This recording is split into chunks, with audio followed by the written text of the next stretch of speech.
Hello welcome, मैं सत्यनारायण आप सबका मैं स्वागत करता हूं अपने यूट्यूब चैनल सुपर 30 के बैनर तले।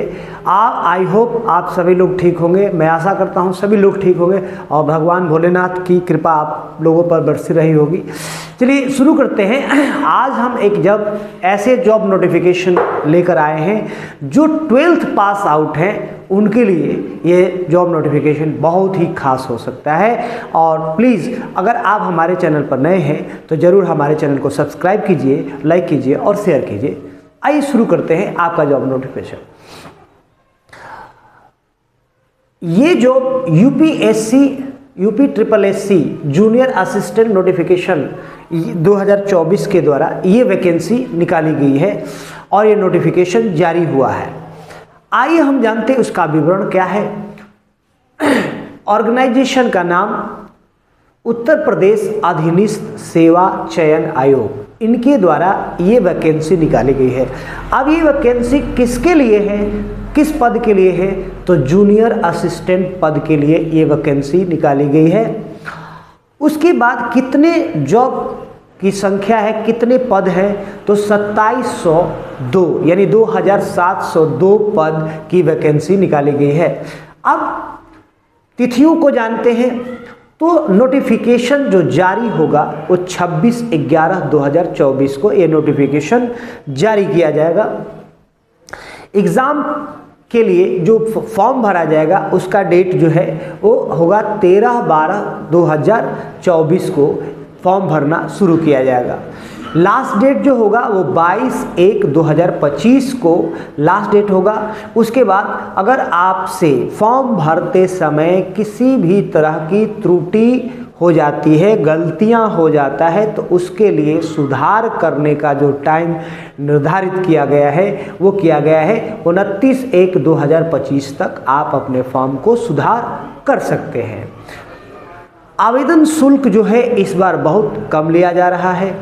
वह है जनरल, ओबीसी, एससी, एसटी के लिए 25 रुपये का जो है फॉर्म का पे करना पड़ेगा। शुल्क कैसे भुगतान करेंगे? तो शुल्क के लिए आपको ऑनलाइन मेथड के द्वारा आप शुल्क भुगतान कर सकते हैं, जैसे फ़ोन पे, गूगल पे, ठीक है, पेटीएम वगैरह, ये सब डेबिट कार्ड, क्रेडिट कार्ड के द्वारा आप पेमेंट कर सकते हैं। अब इसके लिए आयु सीमा जो है मिनिमम 18 वर्ष होनी चाहिए और मैक्सिमम 40 वर्ष की आयु आपकी होनी चाहिए, ठीक है, तभी आप ये फॉर्म को अप्लाई कर सकते हैं। आइए हम जानते हैं अब इस फॉर्म के लिए शैक्षणिक योग्यता क्या है। तो जैसा कि हमने पहले ही बताया कि शैक्षणिक योग्यता इसमें 12वीं पास या 12वीं के समकक्ष अगर कोई भी डिग्री 12वीं के इक्विवेलेंट लिए हैं तो आप इस फॉर्म को भर सकते हैं। इसके साथ साथ टाइपिंग आपको आना चाहिए, हिंदी टाइपिंग आना चाहिए और इंग्लिश का टाइपिंग आना चाहिए।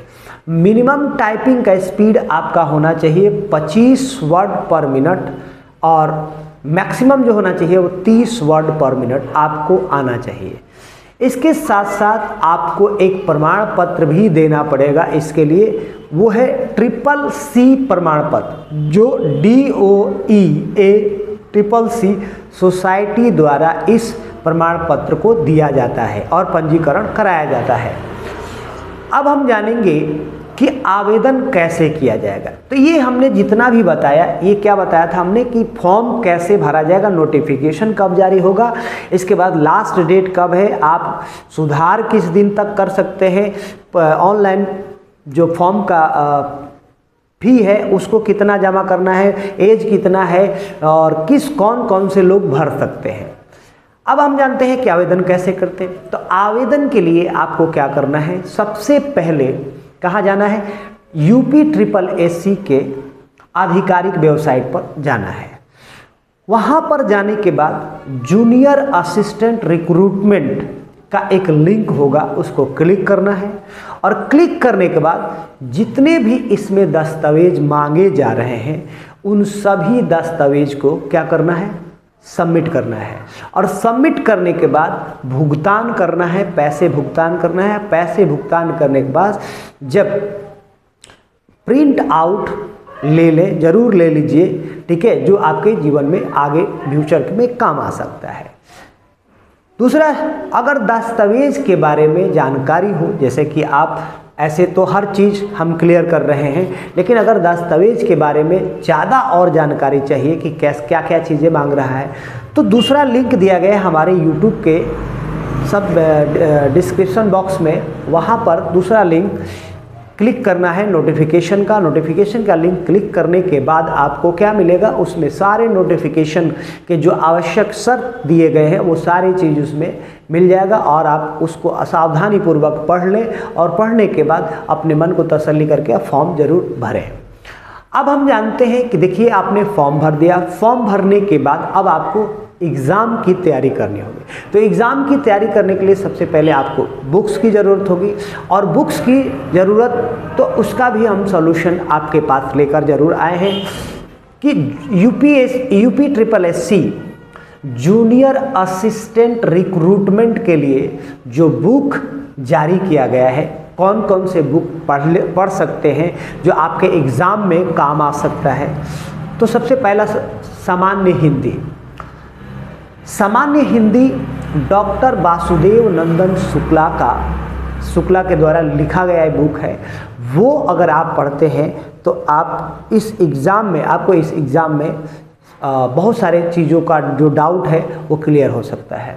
दूसरा है जीके, जो लूसेंट का है उस जीके को आप पढ़ सकते हैं, जनरल नॉलेज को आप अपडेट कर सकते हैं। इसके साथ रीजनिंग जो है आर.एस. अग्रवाल का है।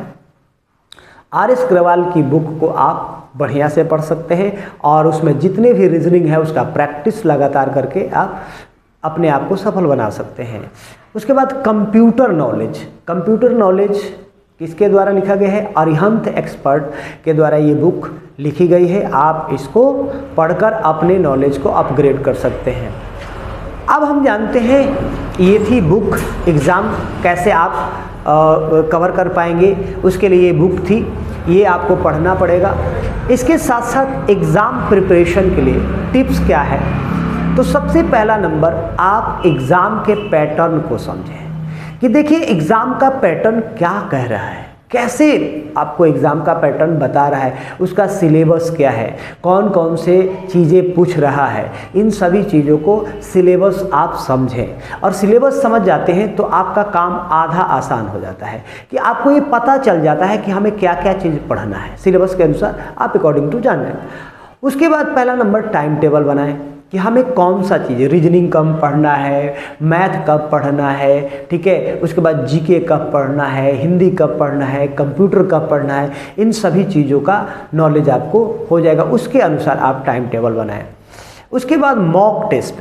देखिए मॉक टेस्ट क्यों ज़रूरी है, मॉक टेस्ट देने से आपका अपना कमी जो है वो पता चलेगा कि हम इस एग्ज़ाम के लिए कितने तैयार हो चुके हैं और कितनी तैयारी बाकी है। आप इससे अंदाज़ा लगा सकते हैं। अगर मान लीजिए आपने मॉक टेस्ट दिया, आपका 50% नॉलेज जो है वो काम साथ दे रहा है, 50% नहीं दे रहा है, तो आप 50% की तैयारी के लिए भरपूर जोर लगाएंगे तो आपका 100% कवर हो जाएगा। उसके बाद आपका टाइपिंग का अभ्यास करें, क्योंकि देखिए जॉब टाइपिंग का है, तो टाइपिंग के लिए आपको क्या करना पड़ेगा, अभ्यास करना है। हिंदी और इंग्लिश टाइपिंग के लिए रोज़ प्रैक्टिस करें। उसके बाद रीजनिंग और गणित पर ध्यान देना है, क्योंकि देखिए रीजनिंग और गणित इसमें पूछे जाएंगे तो उस पर आपको विशेष फोकस करना है। करेंट अफेयर्स को लगातार चीज़ों को पढ़ना है कि क्या क्या घटनाएं हो रही है, ताज़ा करंट अफेयर, पुराने करंट अफेयर, इन सभी चीज़ों को नॉलेज में रखना है और जानकारी।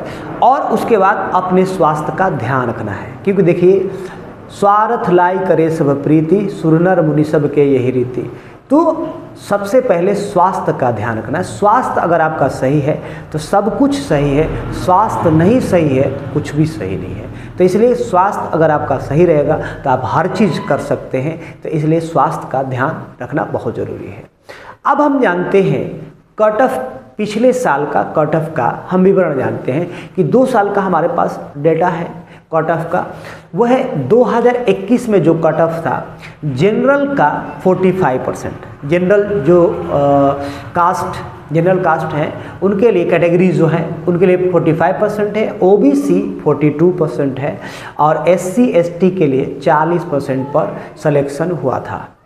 अब 2022 का जो डाटा है, 2022 का कट ऑफ जो है वो कहता है कि जनरल 48% पे इनका सिलेक्शन हुआ था, OBC 44% पे हुआ था और SC ST के लिए 42% पे इनका सिलेक्शन हुआ था। ये थी तमाम जानकारी और आई होप, मुझे मालूम है कि आप सभी लोग इस तमाम जानकारी से संतुष्ट होंगे और संतुष्ट होने के बाद मुझे पता है आप लोग हमारे वीडियो को शेयर ज़रूर करेंगे और हमारे चैनल को ज़रूर सब्सक्राइब करेंगे और कमेंट और लाइक ज़रूर करेंगे। हमारा वीडियो कैसा लगा और जो 12वीं पास होकर वो चाहते हैं सरकारी नौकरी करना, उनके लिए खास उनके लिए ये वीडियो हो सकता है। तो प्लीज़ उन लोगों तक ये वीडियो को पहुंचाइए और हमारे चैनल को सब्सक्राइब और लाइक करना ना भूलें। बहुत बहुत धन्यवाद।